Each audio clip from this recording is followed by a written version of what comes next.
할렐루야, 반갑습니다. 우리 함께 찬양 드리면서 예배를 준비하도록 하겠습니다. 모든 영광을 하나님께 같이 찬양 드리겠습니다.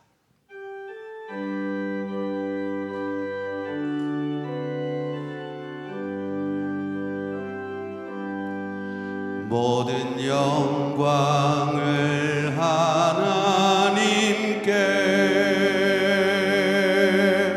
모든 영광을 하나님께, 온 마음과 뜻 다해 주 사모합니다.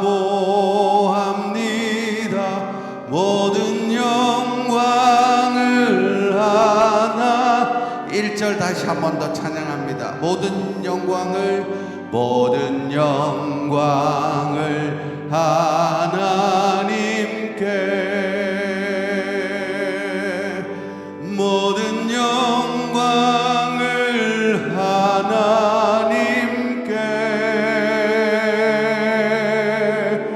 온 마음과 뜻 다해 주 사모합니다. 모든 영광을 하나님께. 예수님 찬양 받으소서. 예수님 찬양 받으소서. 죄 사했네 우리 위해 성령 주셨네. 예수님 찬양 받으소서. 위로의 성령님이시여,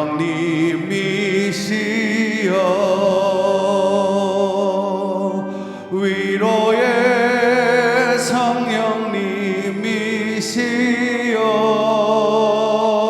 성령님이시여, 우리 안에 계셔서 늘 인도하시네. 위로의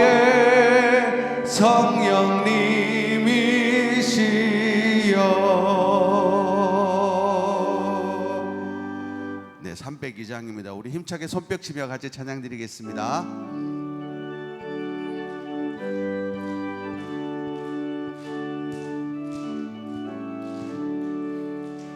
내 주 하나님 넓고 큰 은혜는 저 큰 바다보다 깊다. 너고 다주를 끌러 깊은 데로 저 한가운데 가보라.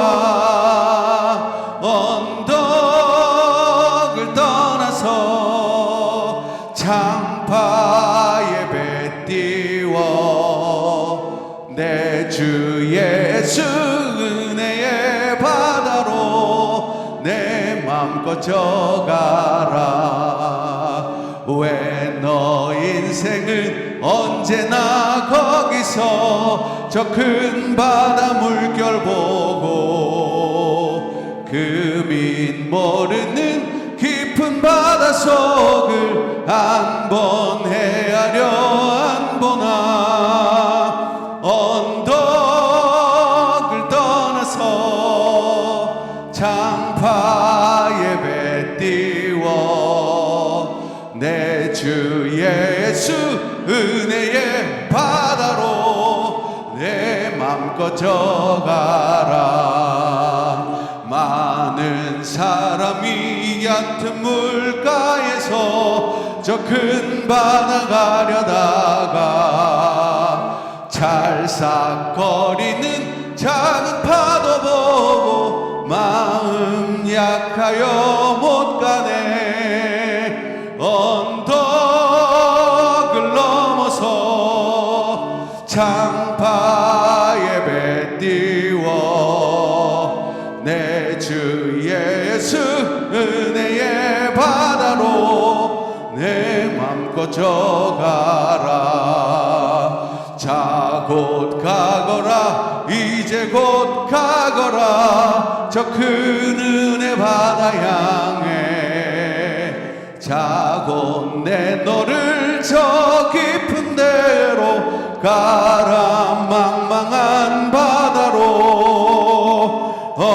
언덕을 떠나서 장파에 배 띄워 내 주 예수 은혜의 바다로 우리 1절부터 다시 한 번만 더 찬양합니다. 내 주 하나님 넓고 큰 은혜는 저 큰 바다보다 깊다 너고 다주를 끌러 깊은 데로 저 한가운데 가보라 언덕을 떠나서 장파에 배 띄워 내 주 예수 은혜의 바다로 내 맘 꺼져가라 왜 너 인생은 언제나 거기서 저 큰 바다 물결 보고 금인 모르는 깊은 바다 속을 한 번 헤아려 안 보나 언덕을 떠나서 장파에 배 띄워 내 주 예수 은혜의 바다로 내 맘 꺼져가라 많은 사람이 얕은 물가에서 저 큰 바다 가려다가 찰싹거리는 작은 파도 보고 마음 약하여 못 가네 언덕을 떠나서 장파에 배 띄워 내 주 예수 은혜의 바다로 내 맘 꺼져가라 자 곧 가거라 이제 곧 가거라 저 큰 은혜 바다 향해 자 곧 내 너를 저 깊은 데로 가라 망망한 바다로 언덕을 떠나서 장파에 배 띄워 내 주 예수 은혜의 바다로 내 맘 꺼져가 내 모든 시험 무거운 짐을 내 모든 시험 무거운 짐을 주 예수 앞에 아뢰이면 근심에 쌓인 날 돌아보사 내 근심 모두 맡으시네 무거운 짐을 나 홀로 지고 견디다 못해 쓰러질 때 불쌍히 여겨 구원해 주리 은혜의 주님 오직 예수 내 모든 괴로움 닥치는 환난 주 예수 앞에 아뢰이면 주께서 친히 날 구해 주사 넓으신 사랑 베푸시네 무거운 짐을 나 홀로 지고 견디다 못해 쓰러질 때 불쌍히 여겨 구원해 주리 은혜의 주님 오직 예수 내 짐이 점점 무거워 예수 앞에 아뢰이면 주께서 친히 날 구해 주사 내 대신 짐을 져주시네. 무거운 짐을 나 홀로 지고 견디다 못해 쓰러질 때 불쌍히 여겨 구원해 주리. 은혜의 주님 오직 예수. 마음의 시험 무서운 죄를 주 예수 앞에 아뢰이면 예수는 나의 능력이 되사 세상을 이길 힘 주시네. 무거운 짐을 나 홀로 지고 견디다 못해 쓰러질 때 불쌍히 여겨 구원해 주리. 은혜의 우리 1절 다시 한번 찬양합니다. 내 모든 시험, 내 모든 시험 무거운 짐을 주 예수 앞에 아뢰이면 근심에 쌓인 날 돌아보사 내 근심 모두 맡으시네. 무거운 짐을 나 홀로 지고 견디다 못해 쓰러질 때 불쌍히 여겨 구원해 주리. 은혜의 주님 무거운 짐을 나 홀로 지고 무거운 짐을 나 홀로 지고 견디다 못해 쓰러질 때 불쌍히 여겨 구원해 주리. 은혜의 주. 우리 한 번만 더 찬양하실까요? 무거운 짐을 나 홀로 지고 견디다 못해 쓰러질 때 불쌍히 여겨 구원해 주리. 은혜의 주님 오직 예수.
가능하신 분들은 다 같이 일어나셔서 보혈을 지나 찬양하시면서 사순절 세 번째 주일 금비 예배를 하나님께 올리겠습니다.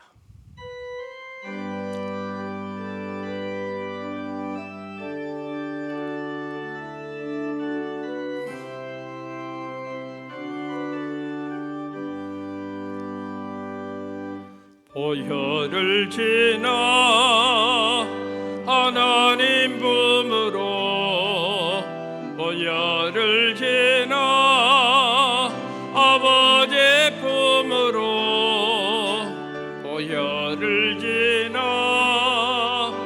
하나님 품으로 한 걸음씩 나아가네.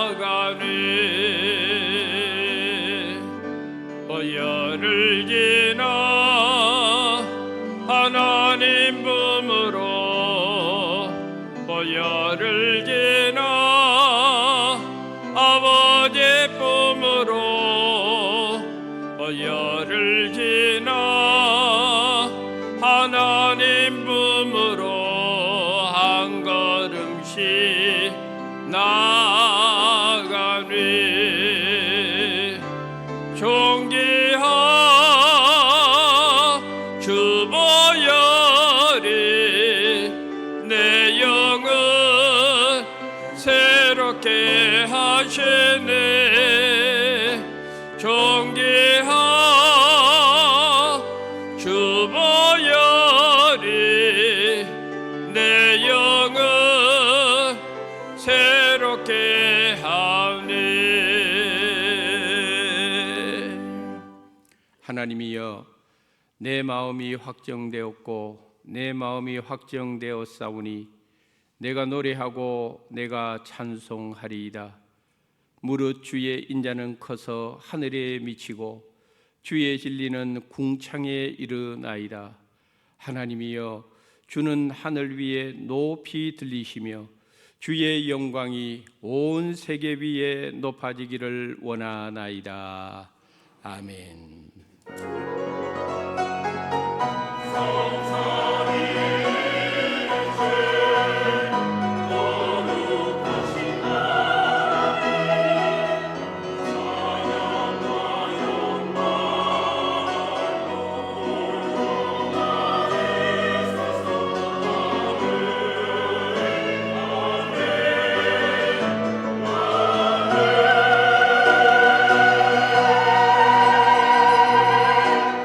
죄로 인해 영원히 죽을 수밖에 없는 저희를 하나님께서 예수 그리스도의 십자가의 은혜를 통하여 구원의 축복을 저희들에게 주심을 감사합니다. 오늘도 그 은혜에 감사하고 감격해서 주님 앞에 나와서 예배를 드리오니 이 예배를 주님께서 기쁨으로 받아 주시옵소서. 시작하는 시간이 오니 마치는 시간까지 우리 가운데 임재하여 주실 줄 믿고 예수님의 거룩하신 이름으로 감사하며 기원드리옵나이다. 아멘.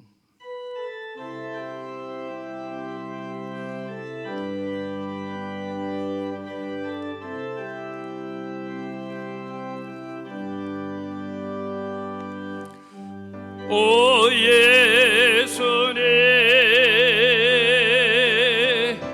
내가 옵니다. 못 박히신 십자가 앞에 그 큰 사랑 눈물에 겨워 울며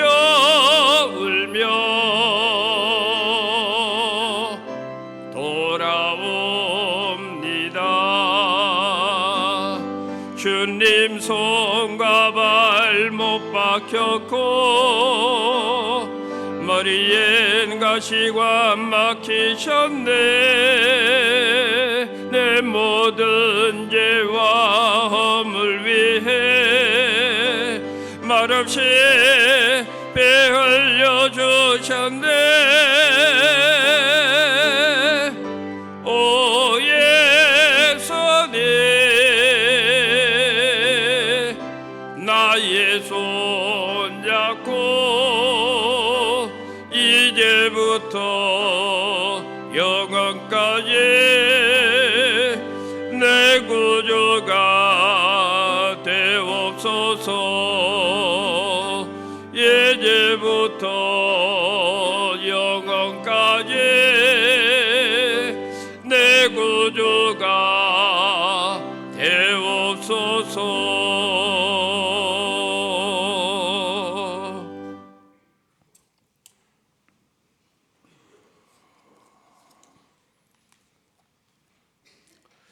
여호와여, 나의 영혼이 주를 우러러 보나이다.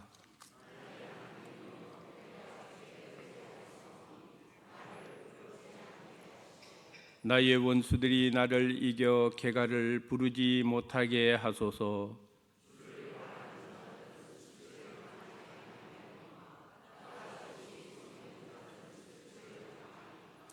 여호와여, 주의 도를 내게 보이시고 주의 길을 내게 가르치소서.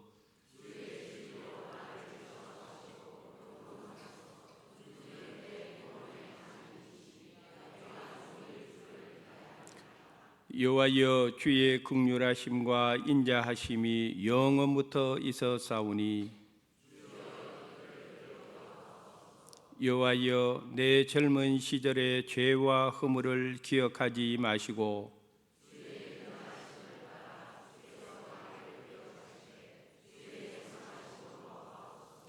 여호와는 선하시고 정직하시니 그러므로 그의 도로 죄인들을 교훈하시리로다.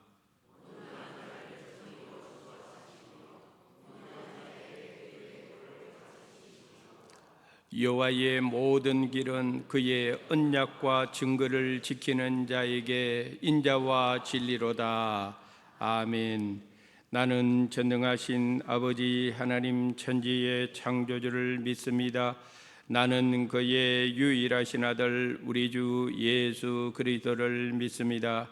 그는 성령으로 잉태되어 동정녀 마리아에게서 나시고 본디오 빌라도에게 고난을 받아 십자가에 못 박혀 죽으시고 장사된 지 사흘 만에 죽은 자 가운데서 다시 살아나셨으며 하늘에 오르시어 전능하신 아버지 하나님 우편에 앉아 계시다가 거기로부터 살아있는 자와 죽은 자를 심판하러 오십니다. 나는 성령을 믿으며 거룩한 공교회와 성도의 교제와 죄를 용서받는 것과 몸의 부활과 영생을 믿습니다. 아멘.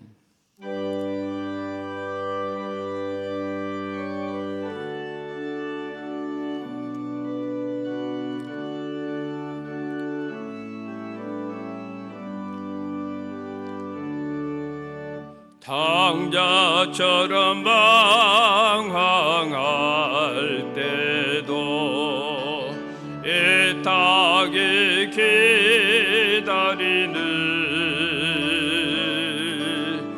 부드러운 주님의 음성이 내 마음을 녹이셨네. 주님 나의 죄 갑니다. 날 받아주소서.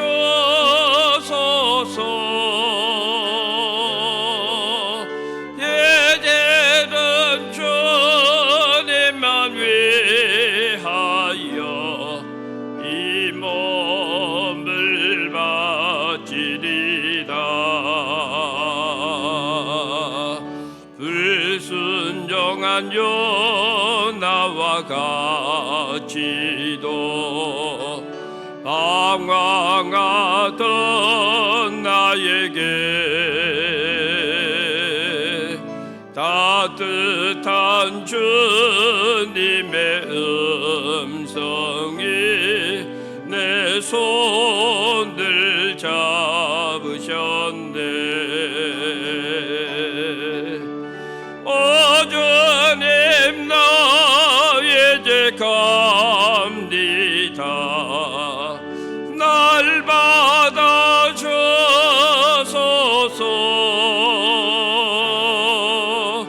이제는 주님만 위하여 이 생명 바치리다.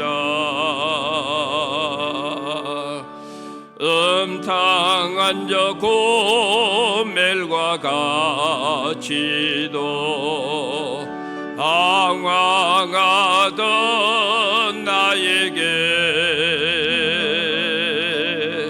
너그런 주님의 하나님의 용서가 내 마음을 녹이셨네.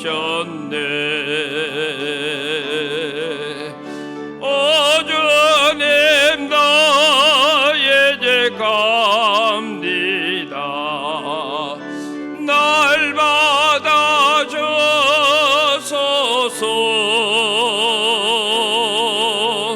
이제는 주님만 위하여 죽도록 충성하리.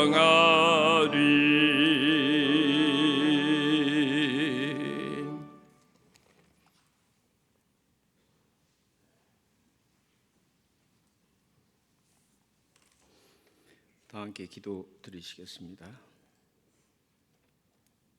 우리를 위해 천지를 창조하신 전능하신 하나님 아버지, 인류의 죄와 허물로 인하여 독생자 예수 그리스도를 이 땅에 보내주시고 십자가의 고통과 아픔을 통해 저희들을 죄에서 구원해 주심을 감사드립니다. 그 크신 사랑과 희생을 다시금 되새기며 저희의 삶이 변화되기를 간절히 소망합니다. 하나님 앞에 나서기에 너무도 부족하지만 우리의 나약한 모습 그대로 나왔습니다. 이 시간 하나님을 생각하며 기도하고 찬양하며 가르쳐 주시는 그 말씀을 들을 때에 저희들에게 은혜 충만한 시간이 되도록 인도하여 주옵소서. 주님을 사랑한다고 하면서도 여전히 세상 풍조를 따라 살며 내 생각과 감정, 주장을 앞세우고 있음을 회개합니다. 용서하여 주시옵소서. 겸손해야 함을 알면서도 자존심을 내려놓지 못하였고 용서해야 함을 알면서도 여전히 마음속에 상처와 원망을 품고 살았습니다. 주님을 의지한다고 말하면서도 정작 중요한 순간에는 스스로의 힘으로 모든 것을 해결하려 했던 저희의 교만을 용서하여 주시옵소서. 주님, 이 시간 성령님이 임하여 주옵소서.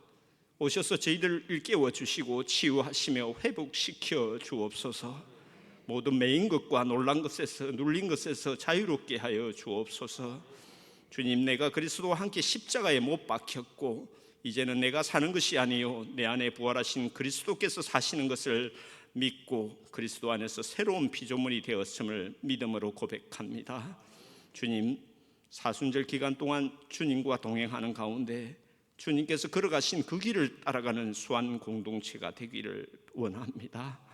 각자 자기 십자가를 지고 주님을 따라가게 하시고 고난 속에서도 기쁨을 잃지 않게 하시며 부활 소망으로 넉넉히 승리하며 살아가는 저희 모두가 되게 하옵소서.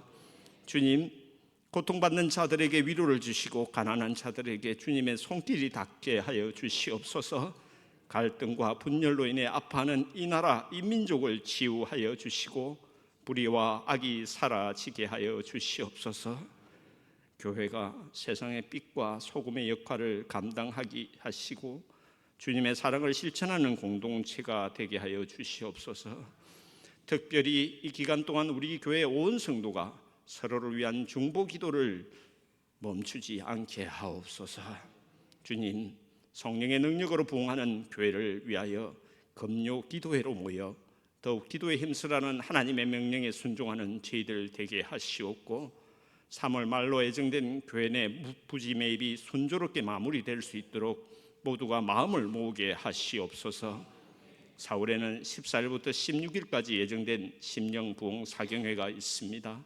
1인 1명 전도 초청을 위해 더욱 기도하게 하시옵고 또한 계획하고 있는 필리핀 축복교회 정축공사가 설계부터 허가, 시공과 완공까지 어려움 없이 진행되어 교회 설립 120주년을 맞아 더욱 힘있게 일하는 공동체, 주님이 머리 되신 수완교회 되게 하옵소서. 말씀을 들고 단위에 서신 엄정길 위 목사님을 위하여 마음과 뜻을 다하여 기도합니다. 성령님이 늘 함께 하시는 목자, 기도의 능력이 드러나는 목자, 하나님 앞에 늘 겸손하고 순종하는 목자로서 귀하게 사용되게 하여 주옵소서. 아울러 부교총 대표회장으로 맡은 바 직무를 충실하게 감당할 수 있도록 지혜와 능력 그리고 돕는 자들을 세워 주시옵소서.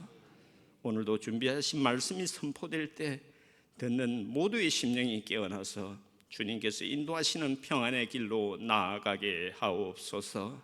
이 예배를 위하여 헌신하는 모든 분들과 아름다운 찬양으로 하나님께 올려드리는 시온 찬양대 위에 하나님의 크신 은혜와 축복이 함께하기를 바라오며 우리를 위해 십자가를 지신 예수 그리스도의 이름으로 간절히 기도드리옵니다. 아멘.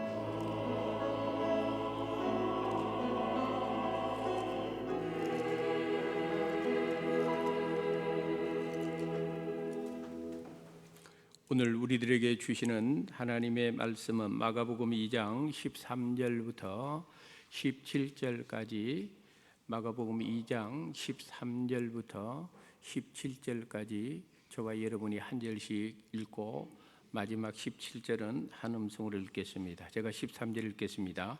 예수께서 다시 바닷가에 나가심에 큰 무리가 나왔거늘 예수께서 그들을 가르치시니라.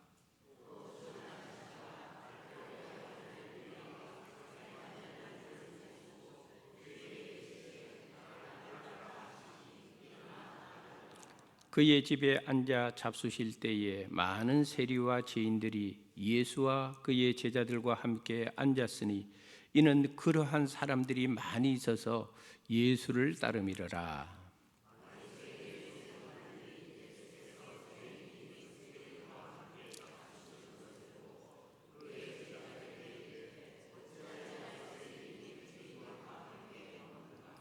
다 같이 예수께서 들으시고 그들에게 이르시되 건강한 자에게는 의사가 쓸데없고 병든 자에게라야 쓸데있느니라.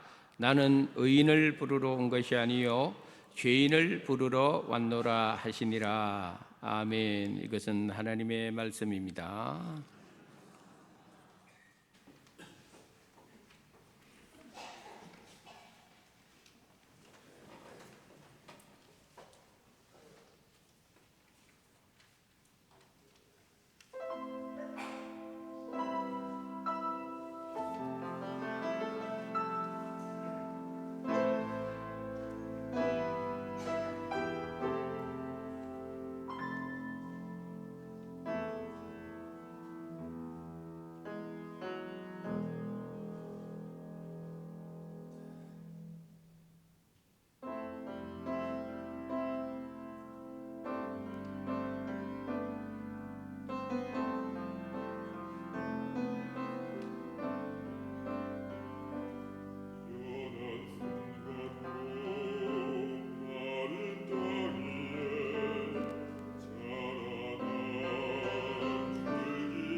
아멘. 감사합니다. 이사야서 53장의 말씀을 중심으로 해서 귀한 찬양을 준비해 주셔서 감사합니다. 오늘 본문은 예수님께서 세간에 앉아 있던 세리 레위를 당신의 제자로 부르시는 내용을 담고 있습니다. 예수님의 부르심을 받은 레위는 기쁨으로 예수님을 자신의 집에 초대했고, 그 식사 자리에는 15절에 나오는 대로 많은 세리와 죄인들이 함께 식사를 나누는 자리가 되고 말았습니다. 그러자 예수님의 이러한 행동을 못마땅하게 여겼던 바리새파 서기관들이 예수님께 이렇게 비난을 합니다. 어찌하여 세리와 및 죄인들과 함께 먹는가라고 비난을 합니다. 이 이야기를 들은 예수님께서 대답을 합니다. 건강한 자에게는 의원이 필요 없고 병든 자에게 필요한 것인 것처럼 내가 이 땅에 온 것은 의인을 부르러 온 것이 아니라 죄인을 부르러 왔노라 라고 대답을 하셨던 것입니다. 우리가 이 땅을 살아가면서 누군가를 만날 때 의미 없이 만날 때가 있습니다. 내가 왜 저 사람을 만나지? 뭐 때문에 만나지? 시간 낭비인데 이럴 때가 있습니다. 누군가와 식사를 할 때도 그렇습니다. 내가 저 사람하고 왜 식사하지? 별로 내하고 의미가 없는 관계인데 내가 왜 식사를 하지? 할 때가 있습니다.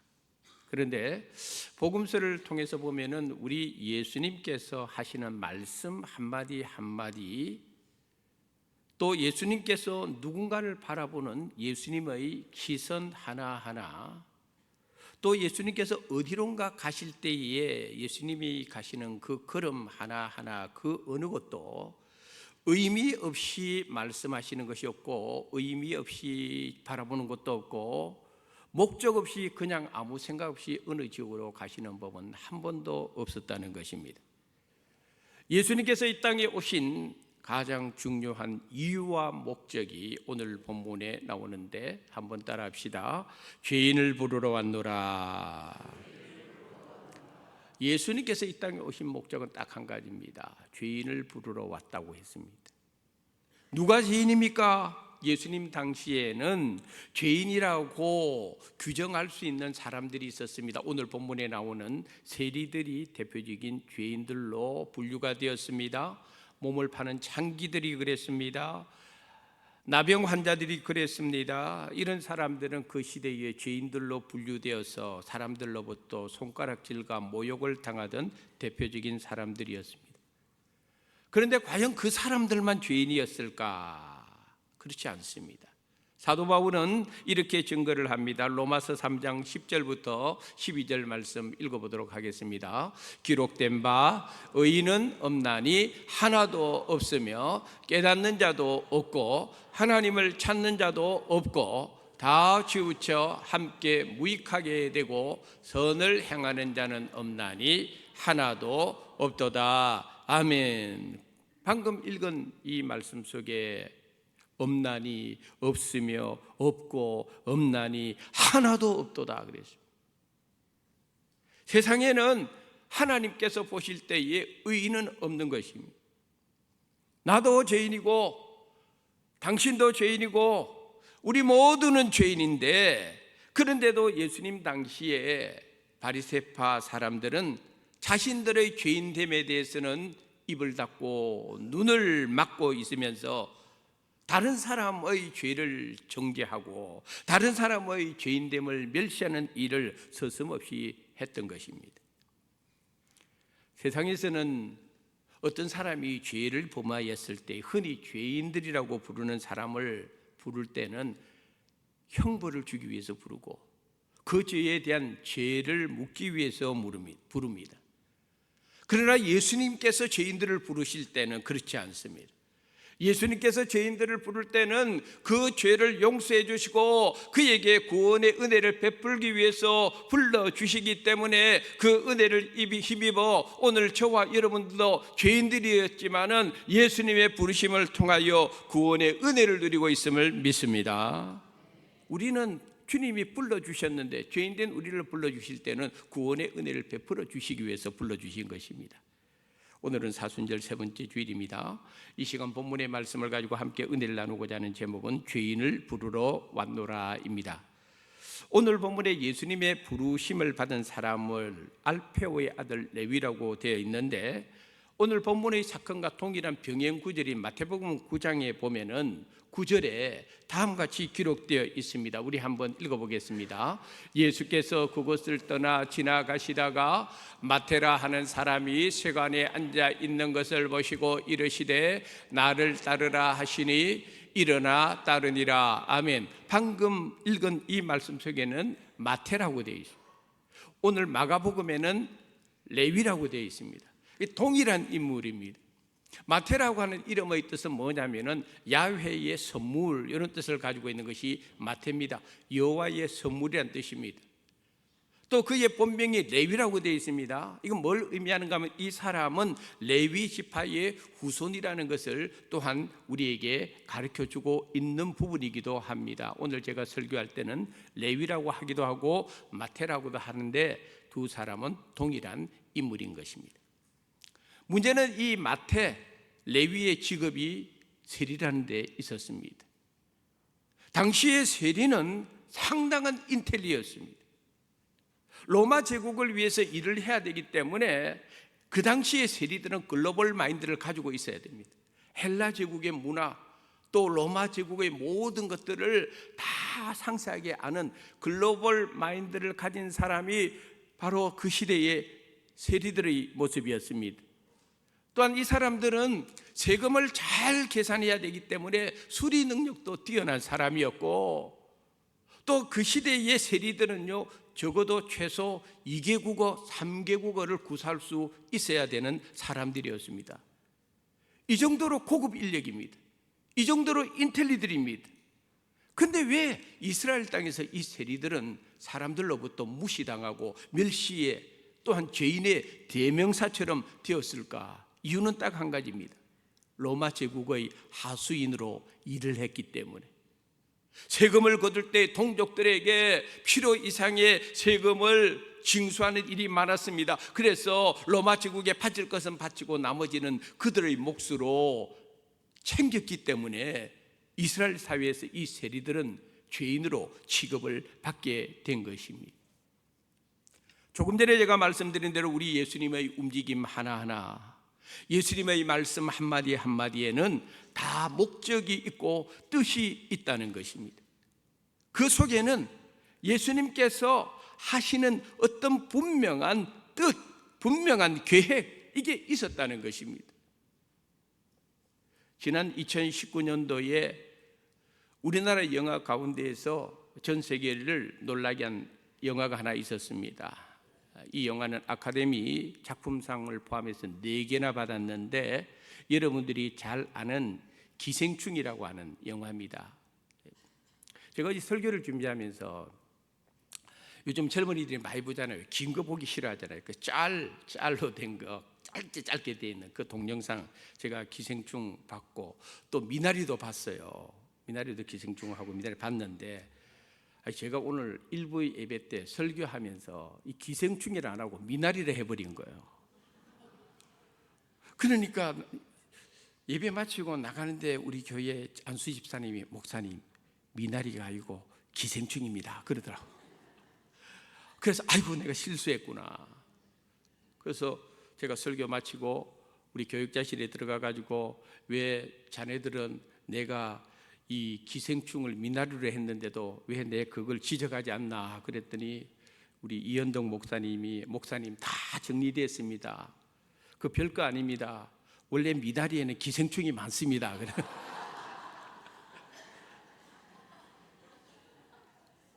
근데 이 기생충에 보면은 그 송강호가 자기 아들 보고, 이 아들이 똑똑한 아들인데 대학 시험에 자꾸 수능을 떨어지고 4번이나 칩니다. 근데 그 아들을 향하여 어느 날 이렇게 이야기를 합니다. 아들, 너는 계획이 다 있구나. 이런 대사를 합니다. 그게 보면은 아들, 넌 계획이 다 있구나. 이 대사 한마디가요, 대한민국의 아들 가진 엄마들이 전부 다 그런 이야기 했다대. 아들 보고 뭘 좀 하면은 아들, 넌 계획이 다 있구나. 뭐 이런 이야기를 많이 했다는 거예요. 오늘 예수님도 마찬가지입니다. 예수님의 이 은행을 다 연결시키면은 예수님께서 하시는 말씀 속에는 다 계획이 있는 것이고, 예수님께서 하시는 행동 속에는 다 계획이 있다는 것을 우리들에게 보여줍니다. 그래서 오늘 보면 13절에 보시면은 예수께서 다시 바닷가에 나갔습니다. 나갔다는데 이 속에는 예수님의 계획이 있었다는 것입니다. 그냥 나간 것이 아니었다는 것입니다. 14절에는 또 지나가시다가 이런 표현이 나옵니다. 지나가실 때는 어느 한 지역으로 또는 누군가를 향하여 나아가시거나 지나가실 때는 다 거기는 예수님의 계획하심이 있다는 것을 우리들에게 보여주고 있습니다. 한 가지 예를 들어보겠습니다. 요한복음 4장 3절 4절에 이런 말씀이 기록되어 있습니다. 읽어보겠습니다. 유대를 떠나사 다시 갈릴리로 가실새 사마리아를 통과하여야 하겠는지라. 예수님께서 유대를 떠나서 갈릴리로 가시는데 사마리아로 통과하셔야 되겠는지라 이렇게 기록되어 있습니다. 이 한 구절이 중요합니다. 왜 예수님께서 사마리아로 가시느냐? 그 사마리아는 유대인들이 멸시하는 땅입니다. 유대인들이 안 좋아하고 미워하는 곳입니다. 그런데 유대인이신 예수님이 왜 사마리아로 가시느냐 이 말입니다. 그 이유가 있습니다. 거기에는 예수님의 계획이 있었습니다. 사마리아 땅에 살고 있는 한 여인 5명의 남편을 두고도 현재 살고 있는 남편조차도 내 남편이 아니라고 하는 예수님의 말씀을 들을 그 한 여인, 그 여인을 만나기 위해서 예수님께서 사마리아로 가셨다는 것입니다. 물론 그 사마리아 여인은 그날 그 시간 그 장소에서 예수님을 만날지는 꿈에도 생각하지 못했습니다. 그러나 예수님은 아셨습니다. 아셨기 때문에, 계획이 있었기 때문에 사마리아로 갔습니다. 그리고 수가성에서 방금 소개한 그 사마리아 여인을 만났습니다. 그 여인과 대화를 나누면서 예수님은 자신이 메시아임을 그 여인에게 알려주셨을 뿐만 아니라 그 여인에게 하나님은 어떤 분인지를 말씀해 주었고, 그뿐만 아니라 예배는 어떻게 드려야 되는지에 대해서 이 사마리아 여인에게 예수님께서 자세히 가르쳐 주었습니다. 그래서 우리가 예배를 드릴 때마다 고백하는 유명한 말씀, 하나님은 영이시니 예배하는 자가 영과 진리로 예배할지니라. 할렐루야. 그 말씀을 이 사마리아 성에 사는 한 여인을 위해서 예수님께서 만나시고 하셨던 말씀이라는 것입니다. 오늘 보면 14절에 보니까 보시고 세관에 앉아있는 알페의 아들 레위를 보시고, 이 보셨다는 것은요, 조금 이따 말씀하지만 그냥 보셨다는 뜻이 아니에요. 다 예수님께서 계획을 가지고 그 사람을 보았다는 것입니다. 그리고 그에게 말을 했습니다. 이 말씀조차도 그냥 하신 말씀이 아니라 계획해서 말씀하신 것입니다.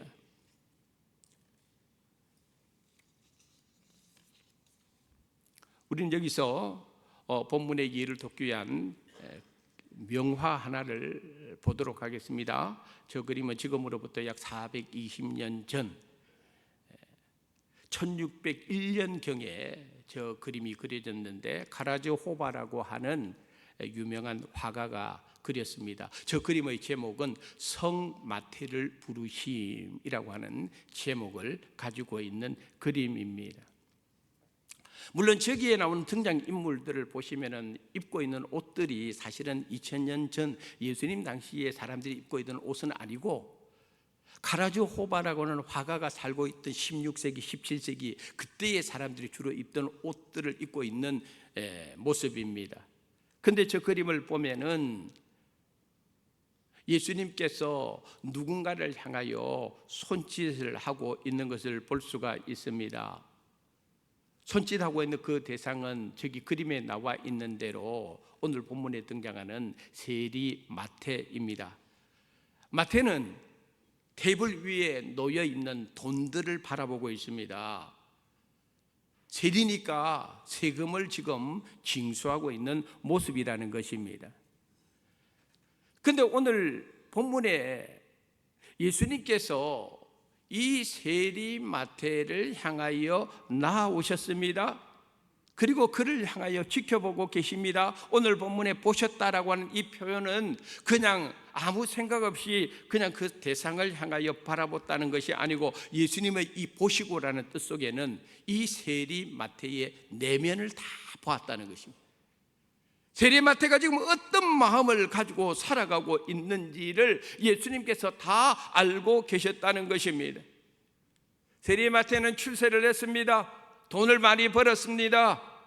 그런데도 불구하고 매일매일 동족들로부터 죄인 취급을 받고 있는 것이 세리 마태의 모습이었습니다.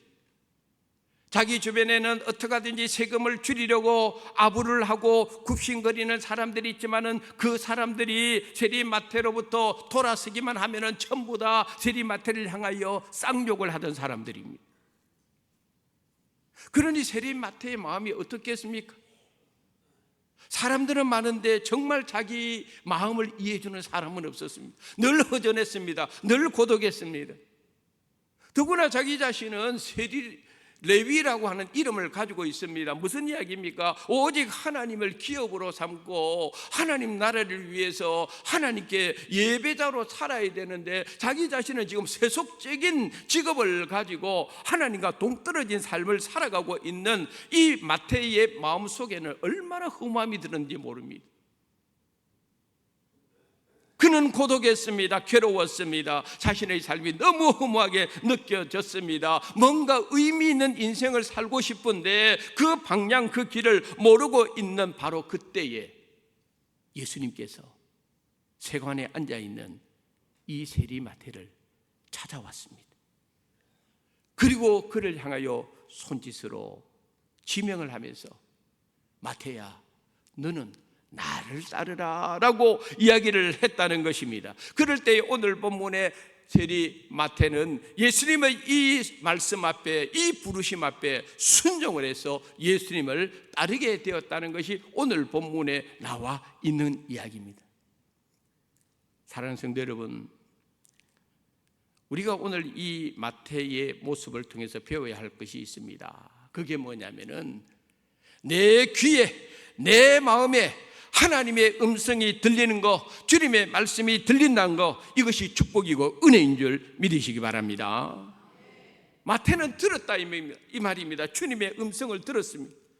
그때의 주님의 음성은 세상 사람들이 자기에게 말하는 것과 완전히 틀렸습니다. 오늘 설교 전에 불렀던 탕자처럼 하는 그 찬송 가사에 보면은 부드러운 주님의 음성이 내 마음을 녹이셨네, 따뜻한 주님의 음성이 내 손을 잡으셨네, 너그러운 주님의 용서가 내 마음을 녹이셨네.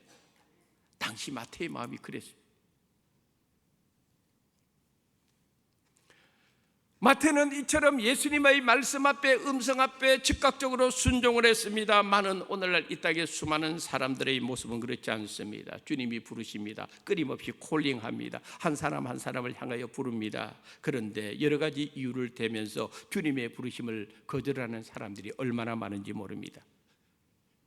이전에 우리가 즐겨 불렀던 복음송 중에 죄송해요라고 하는 제목을 가진 복음송이 있습니다. 한번 불러볼게요. 죄송해요, 죄송해요, 정말 잔치에 갈 수 없어 장가 가야 하고 소도 사야 하고 농가 밭에 나가서 할 일은 많아 내 어이하리 죄송해요라는 거예요. 여러분 아시죠?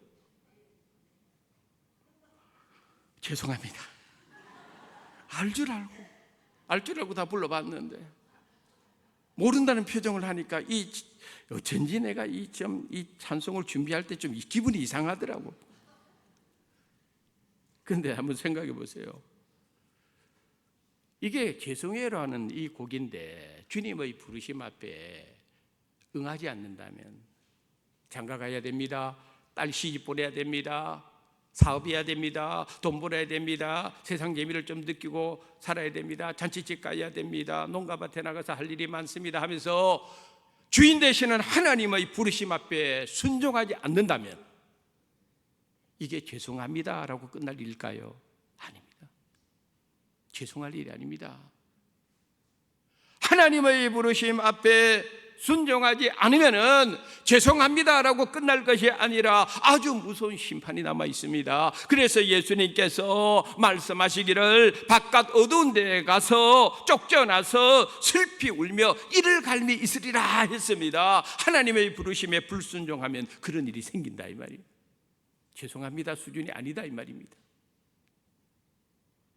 우리가 잘 아는 김순수 씨의 꽃이라고 하는 시를 여러분들은 아실 것입니다. 그 시에 보면 이런 내용이 나옵니다. 내가 그의 이름을 불러주기 전에는 그는 다만 하나의 몸짓에 지나지 않았다. 내가 그의 이름을 불러주었을 때에 그는 나에게로 와서 꽃이 되었다 하는 유명한 시입니다. 저는 어제 저녁에 설교 준비하면서 이 시가 생각이 나가지고 몇 번이나 읽고 또 읽고 마음에 새겨보았습니다.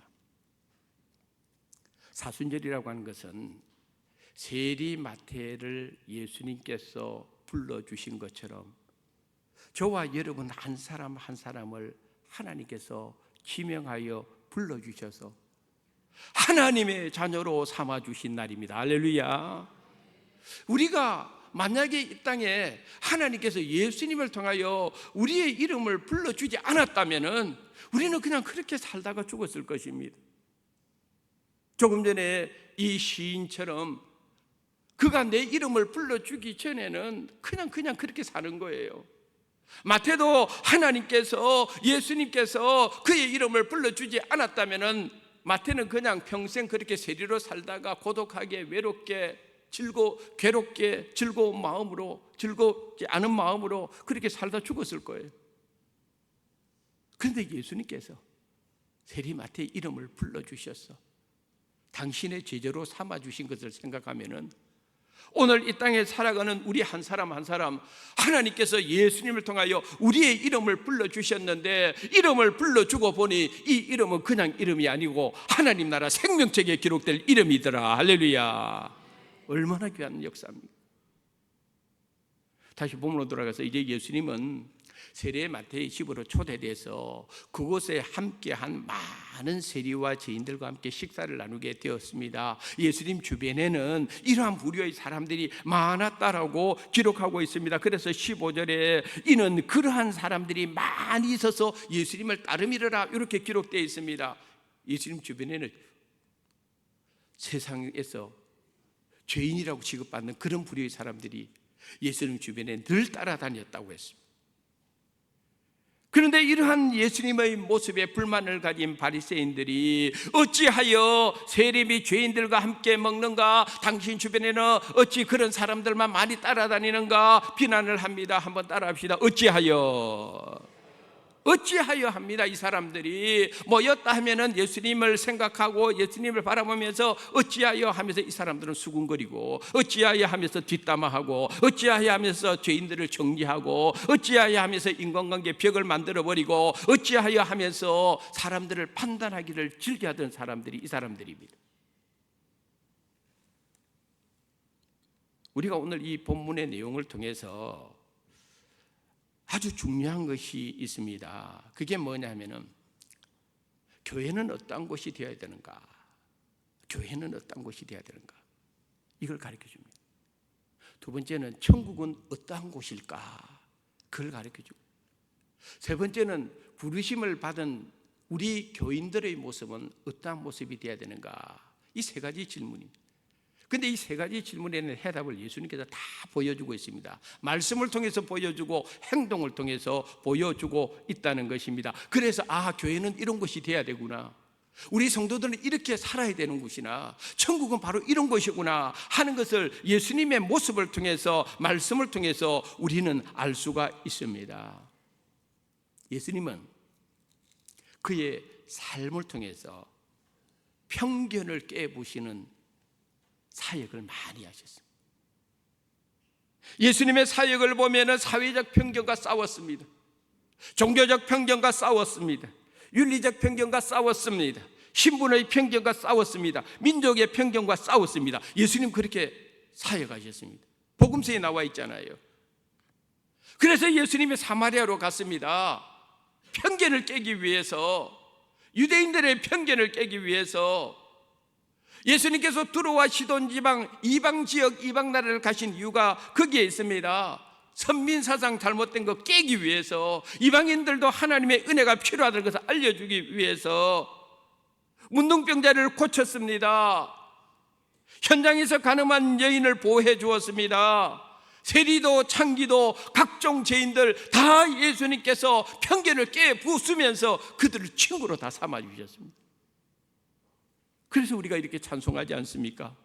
예수 내 친구 날 버리지 않네. 온 천지는 변해도 날 버리지 않네. 할렐루야. 예수님이 나를 친구로 삼아 주셨다. 죽을 때까지 이 찬송이 저와 여러분의 찬송이 되기를 축복합니다. 말씀의 결론입니다. 만약에 예수님께서 마태를 부르지 않았다면 그는 평생 죄인의 굴레에서 벗어나지 못한 채 허무와 슬픔과 고독 속에 살다가 죽었을 것입니다. 하지만은 이 세리 마태에게 예수님 찾아오셔서 그를 부르심으로 마태의 삶이 변화되었습니다. 복음의 능력 중에 하나는 삶을 변화시킵니다. 그 사람을 바뀌게 해버립니다. 금년도 우리 교회의 표는 복음의 능력으로 부흥하는 교회인데, 오늘 이 말씀과 연결시켜서 다시 한번 여러분들에게 선포하면 한번 따라합시다. 복음의 능력으로 삶이 바뀌고, 복음의 능력으로 세상이 바뀝니다. 할렐루야. 예수님 통해서 이 마태의 인생이 바뀌어버렸잖아요. 예수님 통해서 이 마태의 인생이 바뀌고 나니까 하나님께서는요, 이 마태를 어떻게 쓰느냐면 신약 성경에 제일 첫 번째 나오는 복음서 마태복음을 기록하게 한 거예요. 할렐루야. 평생 세리로 살 줄 알았던 이 마태, 예수님 찾아와가지고 마태의 인생을 바꾸게 해버렸고, 마태의 인생이 바뀌고 보니 이제는 하나님께서 이 마태복음을 기록하게 해가지고 세상을 바뀌게 하는 역사를 일으키신 분이 하나님이십니다. 할렐루야. 그래서 이 마태복음을 이 땅에 수많은 사람들이 마태복음 읽으면서 예수님 만나고, 마태복음 읽으면서 은혜 받고, 마태복음 읽으면서 복음의 능력도 맛보고, 얼마나 놀라운 역사가 있습니까? 이게 복음의 능력입니다. 나 하나 변화되는 것뿐만 아니라 한 사람이 온전히 변화되면 세상을 바꾸는 역사가 일어나는 것입니다. 이게 마태를 통해서 보여줍니다. 무엇보다도 예수님은 처음부터 마태의 가능성을 알았던 분입니다. 우리는 사람들을 평가할 때 겉으로 드러난 걸 다 평가합니다. 저 사람이 이랬을 안 돼, 이 사람 이게 문제야, 저 사람 그게 문제야, 다 평가합니다. 그러나 주님이 바라보시는 사람의 내면은 그렇지 않습니다. 그 사람 속에 가지고 있는 좋은 것을 보시고, 그 사람을 통해서 하나님 어떤 일을 하실 것인가를 하나님은 보고 계시는 분입니다. 예수님께서 마태를 부를 때 바로 그것을 보셨기 때문에 불러주신 것입니다. 너는 지금 세리지만 아니야, 너 나중에 하나님의 성령의 능력에 붙들린 마태복음을 기록할 거야. 할렐루야. 예수님은 이미 그걸 아셨다는 것입니다. 오늘 마찬가지입니다. 저와 여러분도 그렇습니다. 하나님의 부르심 속에는 계획이 있고, 하나님의 부르심 속에는 뜻이 있고, 하나님의 부르심 속에는 사명이 있다는 것을 우리들에게 보여주면서 이번 사순절 보내면서 마태에게 임한 주님의 놀라운 은혜와 계획이 저를 포함한 우리 모두에게 임하시기를 주님의 이름으로 축원합니다. 하나님 아버지 감사합니다.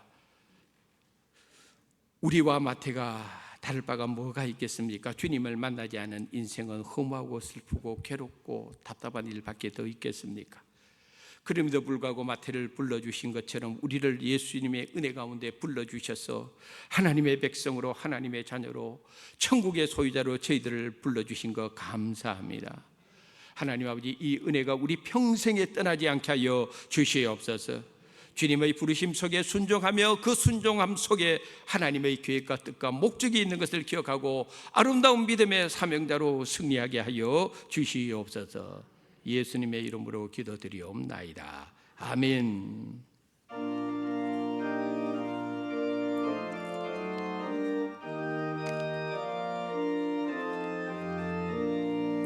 아버지여, 이 죄를 용납하여 주시고 예수님의 이름으로 구원하여 주소서.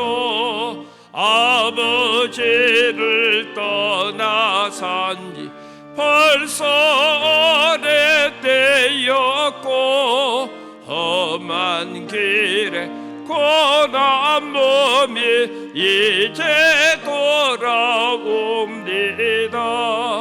전에 하던 헛된 일을 애통하게 여기고 겸손하게 엎드려서 용서심 빕니다.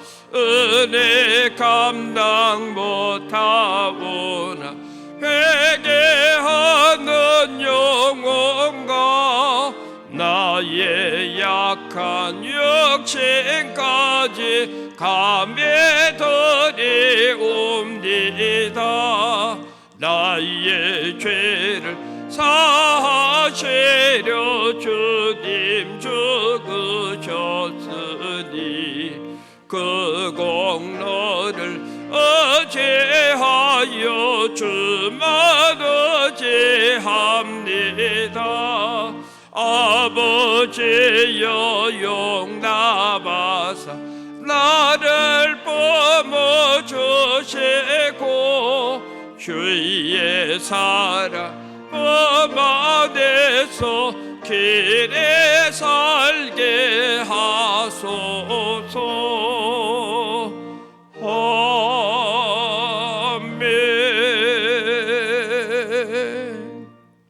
주께서 베풀으신 귀한 은혜, 구속의 사랑과 축복을 기억하고 하나님 전에 나올 때에 빈손으로 나오지 않고 마음과 뜻과 정성을 모아서 하나님 앞에 귀한 예물을 이 시간 봉헌합니다.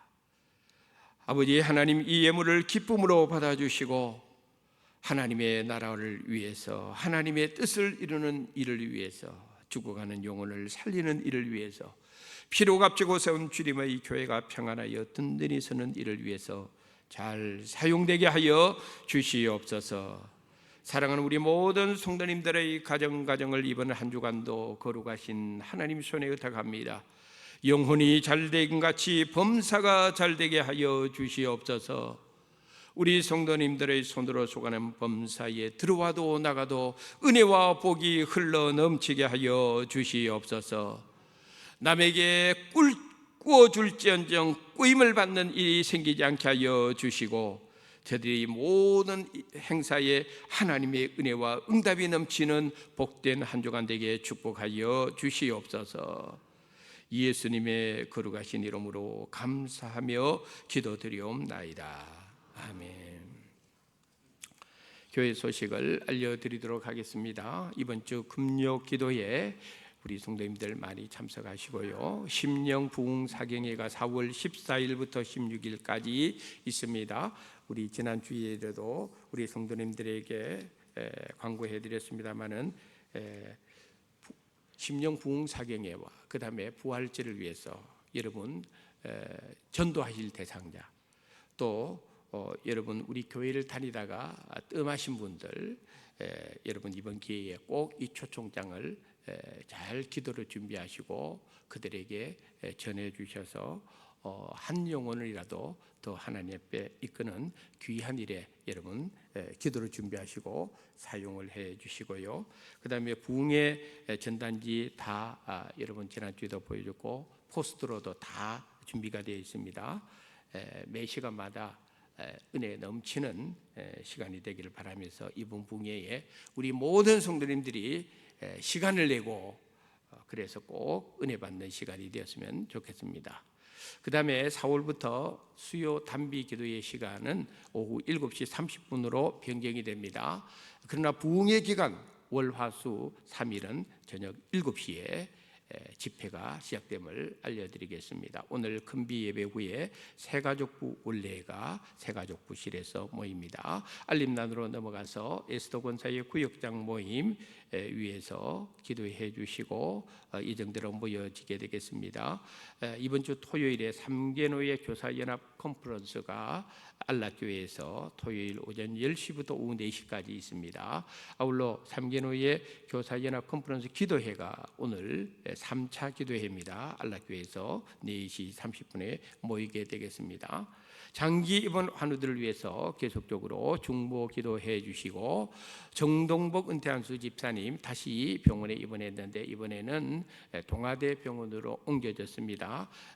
동아대 병원에는 치료받을 수 있는 특별한 어떤 기기가 있다고 하오니 우리 성도님께서 꼭 이번에 정동복 은퇴한수 집사님 동아대 병원에서 잘 치료받고 건강하게 나올 수 있도록 여러분께서 기도해 주시고, 저는 오늘 밤부터 목요일 새벽에 여기 도착합니다. 노예 동반 목회 지원차 제가 참석을 합니다. 위에서 기도해 주시기를 부탁드리겠습니다. 여러분 나가실 때에 지난 주간에 저희 교회를 귀하게 섬기는 우리 박광자 집사님 산수염 80세 생신을 맞이해서 팔순 축하잔치를 했는데요. 화면에 잘 보이실런가 모르겠습니다만은 우리 박광자 집사님이 감사의 시를 저렇게 썼어요. 제가 읽어보고 구구절절히 마음에 와닿고, 집사님의 인생 속에 예수님의 그 은혜가 부어졌을 때에 여러 가지 삶에 공고하고 힘든 일이 많았지만은 80년의 생에 하나님의 은혜로 여기까지 살아왔습니다. 할렐루야. 그 귀한 고백의 저 글입니다.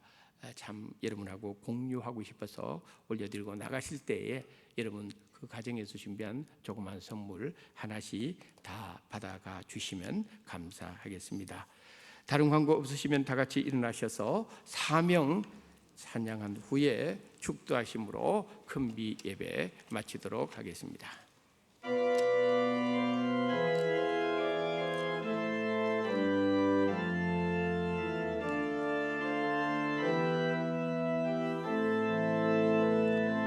주님이 홀로 가신 그 길 나도 따라가오.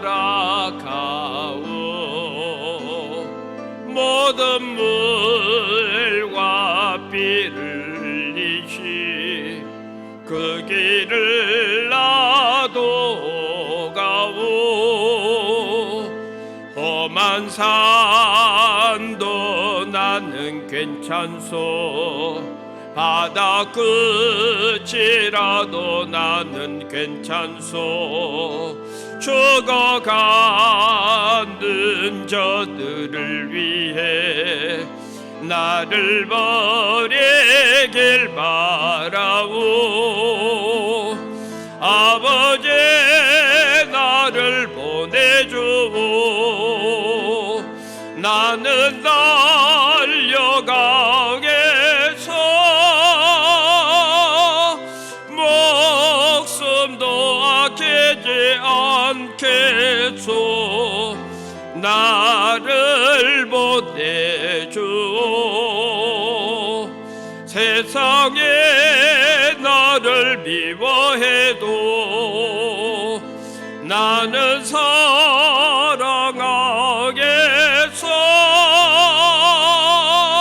세상을 구원할 십자가 나도 따라가오. 생명을 버린 민사까지 나를 사랑한 당신 이 작은 나를 받아주오. 나도 사랑하오.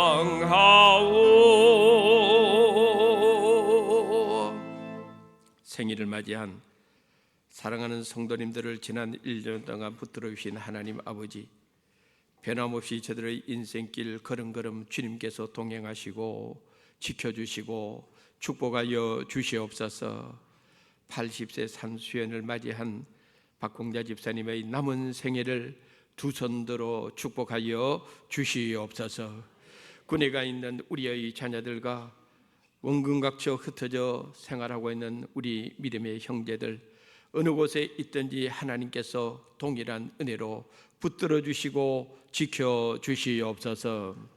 우리 수완교회 모든 부서를 축복하여 부흥의 불길이 타오르게 하실 뿐만 아니라 우리 수완교회 다음 세대들이 주의 은혜 가운데 풍성하게 일어나기를 소원합니다. 수원 유치원을 축복하여 주시옵소서. 수완교회 우리 유치부, 아동부, 중고등부, 청년부를 축복하여 주시옵소서. 교역자들을 축복하시고 교사들을 축복하여 주시고 그 영혼들을 축복하여 주시옵소서.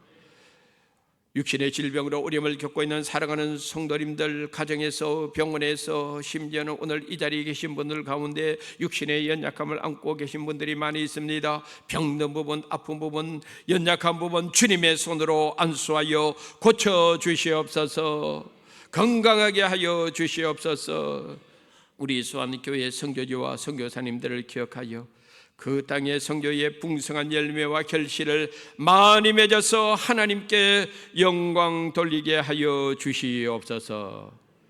지금은 우리 주 예수 그리스도의 은혜와 하나님 아버지의 크신 사랑하심과 성령님의 위로 감화 교통 역사하심이 오늘 하나님께서 마태를 부른 것처럼 우리를 불러주셔서 하나님의 사명자로 삼아주심에 감사하고 이 믿음으로 이 사명으로 하나님 나라를 위해서 헌신하기로 작정하는 사랑하는 모든 성도님들 머리 위에 이제로부터 영원까지 하나님의 은혜와 복이 늘 함께 하시기를 간절히 축원드리옵나이다.